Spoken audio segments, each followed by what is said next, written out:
Once again, I welcome everyone to this Sunday program. Today, I will be talking about wealth. We are aware of wealth, what we use in worldly life. Now, we will listen something, a different kind of wealth, which brings peace, harmony, and development of our mind. The Buddha taught about wealth, and he explained about wealth which will be our main property and will not be caught by fire, by thieves, by water, and it cannot be destroyed by any other beings in this samsara. So there are these 7 kinds of wealth which Buddha taught to his disciple. We will be listening those 7. So first kind of wealth that Buddha spoke is Saddha Dhanam, the wealth of faith. The wealth of faith. Second one is Sila Dhanam, the wealth of virtue. Number 3, Hiri Dhanam, the wealth of moral shame. Fourth one is Otappa Dhanam, the wealth of moral fear. Fifth one is Sutta Dhanam, the wealth of learning. Sixth one is Chaga Dhanam, the wealth of generosity, offering. 7th one is Panya Dhanam, the wealth of wisdom. So now we will try to understand what is Saddha Dhanam, the very first wealth is Saddha Dhanam. Saddha is basically means to believe. That is kind of dhana, wealth. So Buddha said to wealth is kind of wealth which cannot be destroyed by anyone in this samsara. Not even by enemies, not even by fire, or not even by water. So Saddha, Buddha said, Saddha is not just simply means Shraddha or believing. Here in Buddhism, it is kind of Shraddha with investigation, believing through your investigation. And strictly when we tell, have Saddha in the Buddha Dhamma Sangha, even Buddha himself said, those who practice meditation should have faith in the Buddha. He himself said. Why? Because you are going to achieve Nibbana. You are willing to get liberation, Nibbanic state. And Buddha has so many methods to achieve Nibbana. To have faith in the teacher, it is very necessary. To have faith in the teacher and his skills and his qualities, very necessary. So you have to understand first what are the qualities of your teacher, of the Buddha. Buddha said, a person should have faith in the Buddha, in the Sambodhi of the Buddha, should have faith in the attainment of the Buddha, attainment of Samma Sambodhi, the enlightenment, the Nibbanic state. There should be faith. You might have heard so many examples of Buddha. Like you can have, when you are meditating, then also you can develop Shraddha towards Buddha. That is your personal way to have Shraddha towards Buddha. Then there is another way to have Shraddha, like you can have studies about Buddha Dhamma Sangha, about particularly Buddha. You have studied about the Buddha and you come across some accident where, people criticizing him, blaming him, and some people were coming to killing him. But at that particular moment, when he faced such accident, he never had aversion, ill will, hatred towards the killers. In this way also you can have, the Buddha did not have hatred. In this way you can also have Shraddha towards Buddha. And like in this material world, at the time of the Buddha, there were many kings who follow the Buddha. So they used to offer lots of things, whatever required for a holy life. Even once the great deity, Devata, appeared in front of the Buddha. And Buddha saw at that time, Buddha was saying some people, they were very poor. So the compassion arose in the heart of the Buddha. And now this Devata, the deity could read the mind of the Buddha. And he said, "Oh, blessed one, you have lots of psychic power, many psychic power. So this Himalaya, you can see the Himalaya Pahad, Pabbata.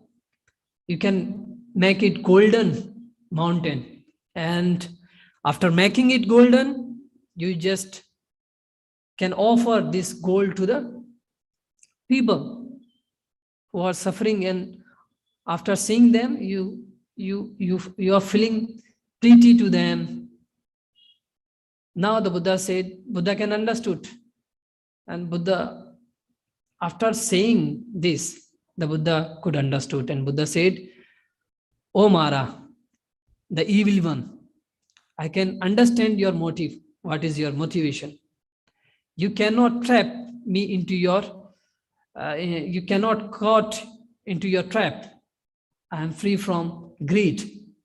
So basically, this Devata, evil one, try to arise.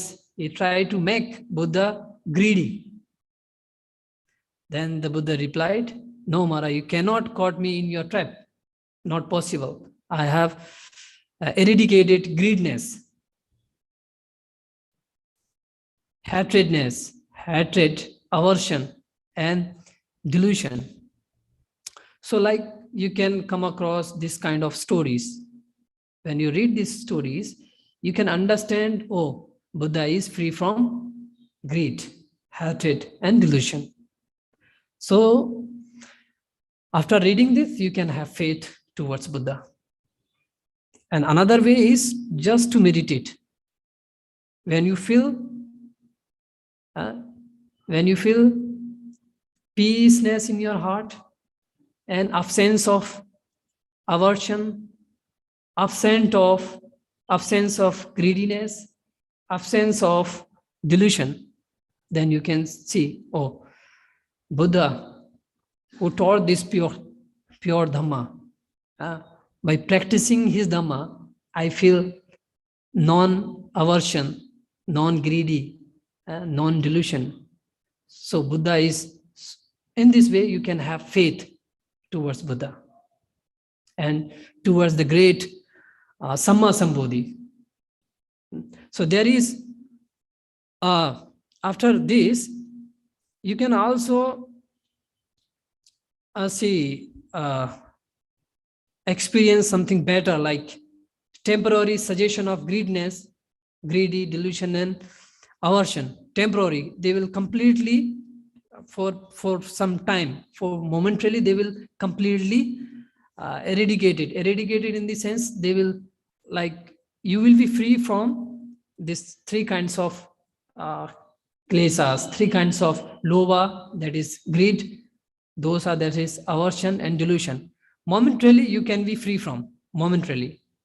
When you experience such things, you automatically can generate faith towards Buddha. That is the faith with your understanding. You can understand. You can understand, why should I have faith towards Buddha?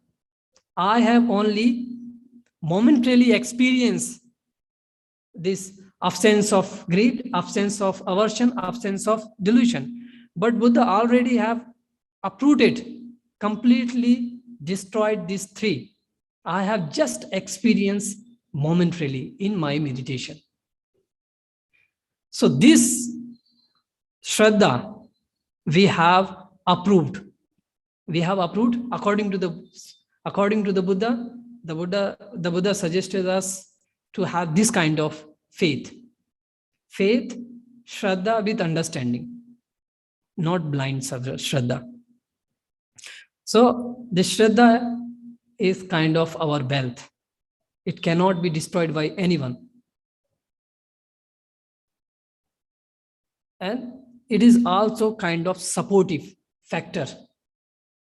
Now, after developing this Shraddha, when people will tell you something about your teacher, something about your practice, something about Buddha, you will not lose your balance.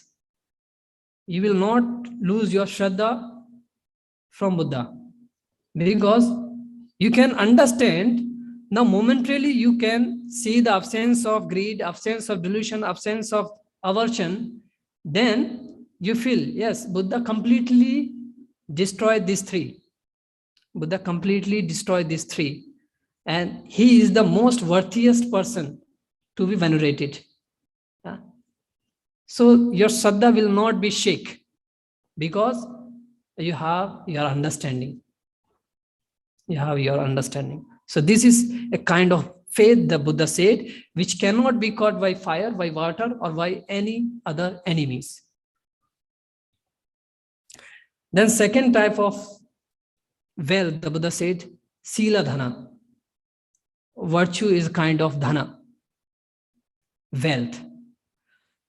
So how, like when we have practiced this Panchasila, for you people have Panchasila, and for monks there are more Silas.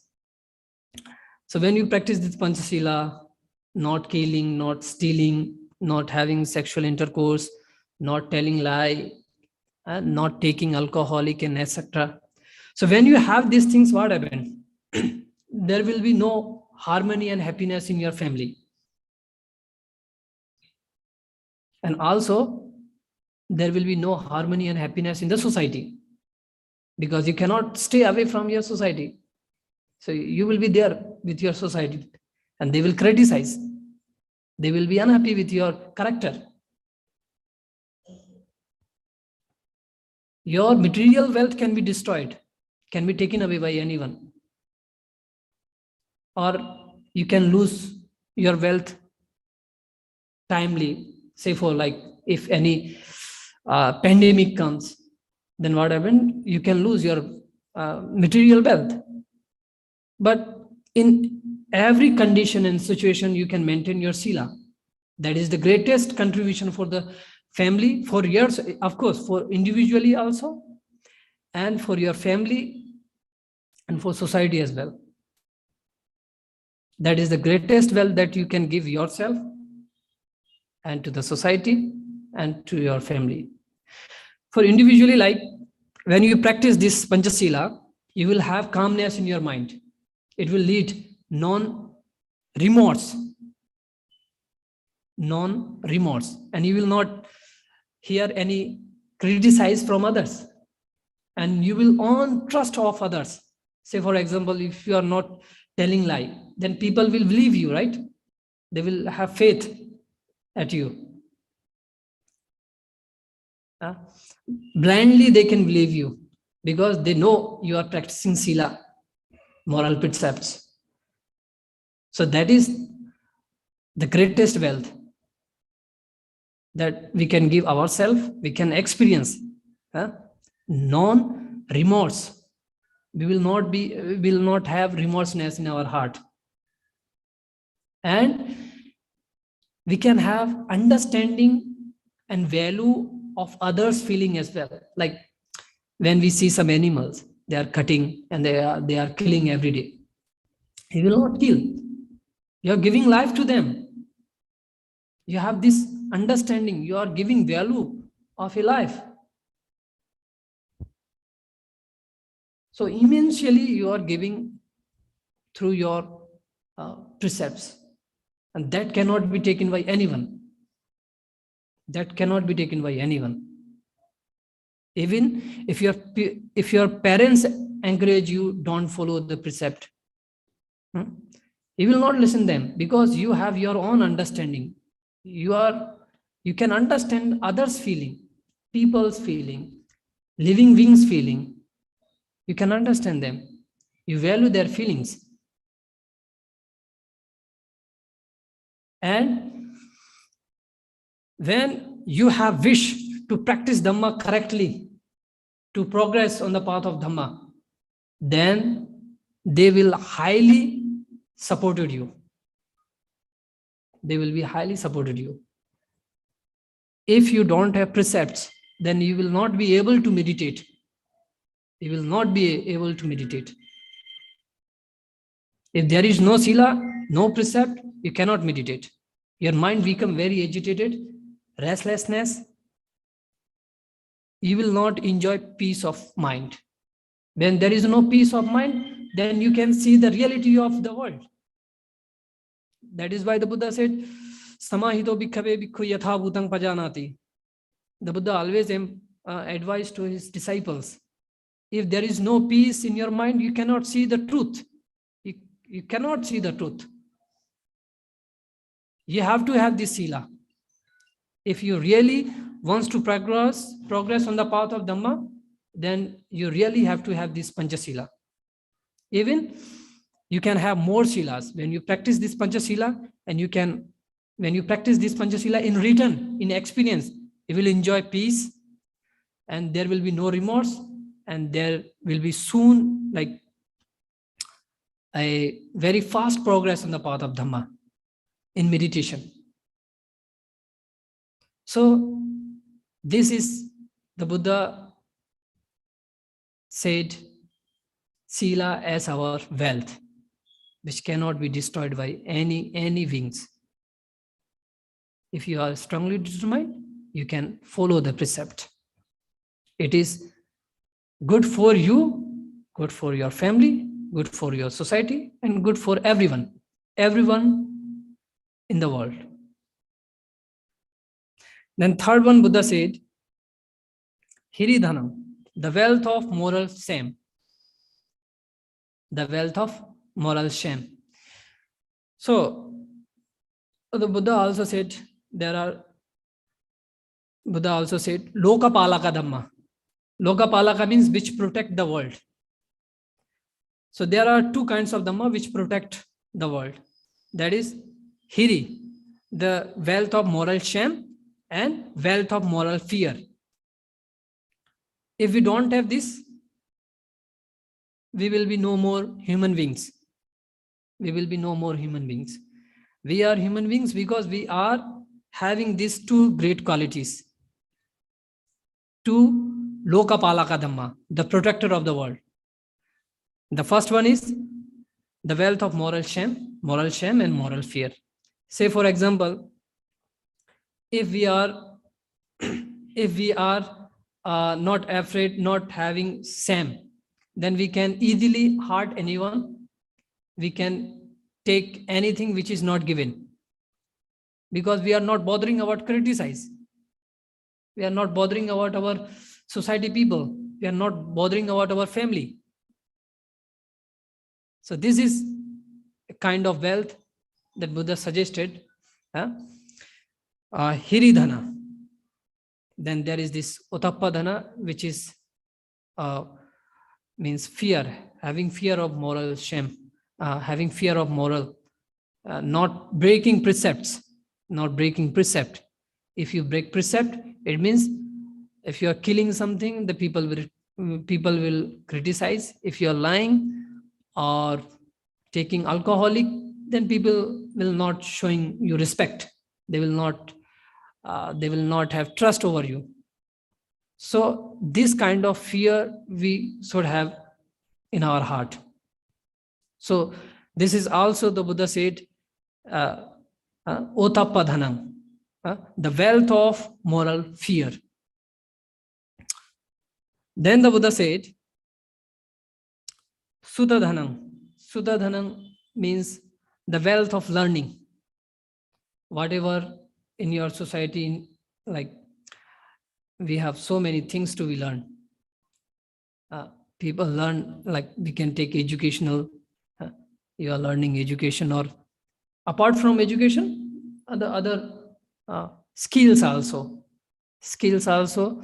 through which you can survive, and also you can run your family, you can contribute something to your family and to help others also. So you need some kind of learning. Like nowadays there are many courses we are having in today's world, different courses.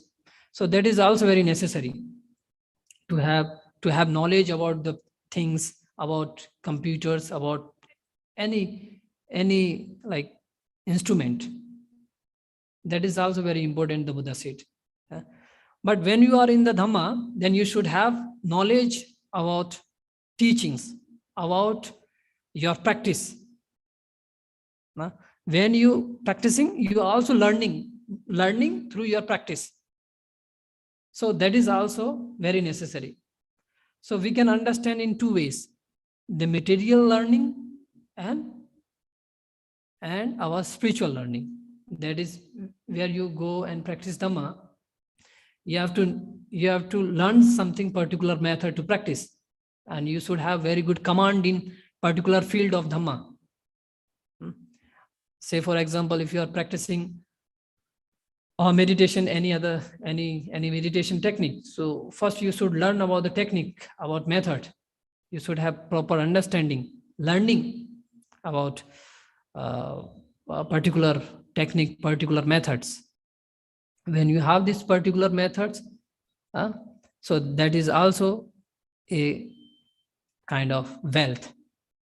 You will make, like, if someone guiding you, if someone mislead you, then you can understand this is not according to the teaching, according to the method. Nowadays there are many methods of meditations. So people lead according to their own view. If you are in the Dhamma, then you have to be have knowledge about your techniques, methods, and well versed in the Dhamma. So this is about learning. Learning is a kind of wealth, the wealth of learning, the Buddha said. Then there is one more learning, one more wealth, that is chagadhanam, Buddha said. Chagadhanam is wealth of generosity. So generosity basically means you can offer something to someone. There are many people. So many people, needy one. You can see someone who are suffering, who are in the need, you can help them. So what happened? When you give, you are eradicating your greediness, covetousness, little by little. You will feel light. You will feel light in your heart. You will not be stingy. That makes our mind very small, a very small place in our heart. When we give something to the monks or to the needy one or any other people, that makes our heart big, because it is eradicating. When you give something, it is eradicating greediness little by little. If you give little, it will eradicate little. You can experience lightness, and also you can have loving kindness for others. When you have loving kindness, you will surely generate, you will offer dana, offer something to people, and that will makes you very calm and make your heart very cold, cool heart. So Buddha said, Chaga, the wealth of generosity. This is a kind of our wealth which cannot be destroyed. Of course, your money can be destroyed or it can be taken away. But sometime when you don't have anything to give, no, materially, you have thought of loving kindness. You just simply sit and generate thoughts of loving kindness. May so and so be happy. May so and so be peaceful. May so and so be safe and secure from dangers and calamity. May so and so take care himself or herself happily. So you can generate this thought of loving kindness.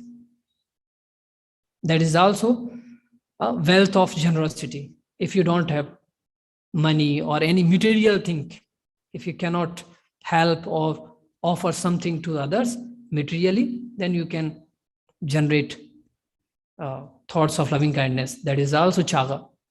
That is also generosity, offering to the needy people. And this time, we almost everyone need thoughts of loving kindness. We all need to develop metta, universal love for everyone.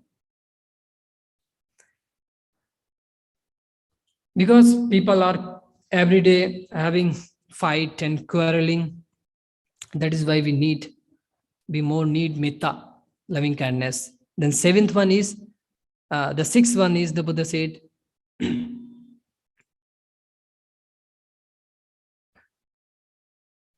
the seventh one is, the Buddha said, Panyadhanam, the wealth of wisdom.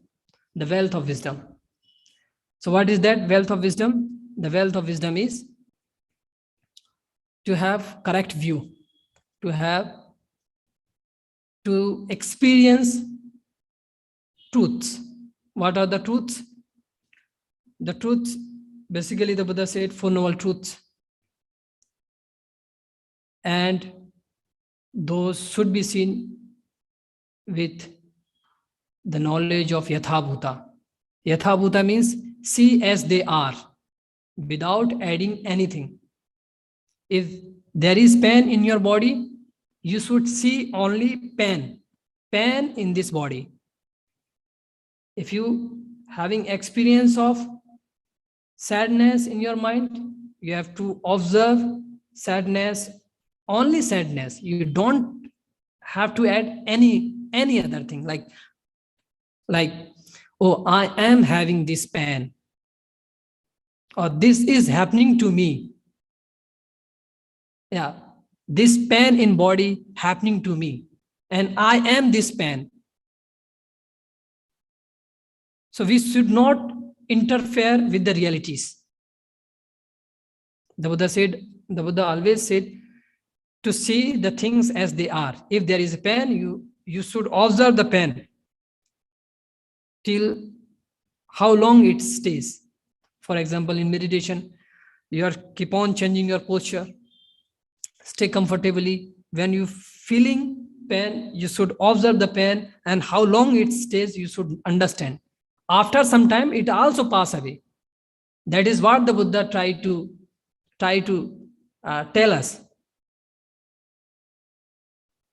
Because we are always interfering with the truth. We could not see the truth. That is why Buddha said, whatever happens in your body, see as they are. Whatever happens in your mind, see as they are. Then we will be near to the truths. If we are not seeing as they are, and we are keep on adding, then surely we will suffer more. So likewise, when we hear sound, so what happened? Oh, I am meditating, lots of sound coming. You get upset and you get angry very easily. Sound is only sound. Sound is only sound. It cannot make you to get angry. Anger is one part, sound is one part. Sound is just material. It is just produced by some material. Okay, mind is something very different. That is why the Buddha always emphasized to see the things as they are. When you understood this much, oh, sound is just sound. There is nothing to me to take like, oh, this makes me happy or unhappy. When you understood sound is sound and it is also arises and passes away, then you can have this wisdom. Similarly, when you see something, you get angry, you get upset. The mind is one, the object is one. So you cannot understand the truth. We cannot understand the reality. That is why we become more upset, more suffered, and we become vast. That is the problem. That is why the Buddha said we should have yatha bhuta. Yatha bhuta means see the things as they are. As they are. So this is kind of wealth. The Buddha said, the wealth of wisdom. This is the wealth of wisdom. We can all have this kind of wisdom, but we need to practice. In 2 days or 3 days, we cannot achieve. At least we should have some more days. We should explore ourselves in the meditation. If we don't practice meditation, we cannot see the truths. Say, when we see something, when we see a person, we suddenly recognize the person, the very first moment. When we recognize, then that after recognizing, we go to the past. Oh, so and so person behaved in wrong way to me. It takes us past, then again brings to the present, and we making planning. Oh, I will also teach him a lesson. So all these are kind of maya, illusions we cannot understand. To see these illusions, to see the truths, we all need to have mindfulness, wisdom. We have to develop. Otherwise, we cannot understand the truths. And understanding truth is only the wisdom. So these are the 7 kind of wealth. I will repeat once. Saddha dhanam, the wealth of faith. Sila dhanam, the wealth of virtue. Hri dhanam, the wealth of moral shame. Otappa dhanam, the wealth of moral fear. Sutta dhanam, the wealth of learning. Chaga dhanam, the wealth of generosity. Panya dhanam, the wealth of wisdom. So these are the true wealth we can possess. So with this, I conclude here with blessings. Sabbe thiyo vivajjantu sabba rogo vinasatu mate bhavatu antarayo sukhi dhigayuko bhava bhavatu sabba mangalam rakhantu sabba devata sabba buddhanubhavena sabba dhammanubhavena sabba sanganubhavena sadha sothi bhavantu te. Sadhu, sadhu, sadhu.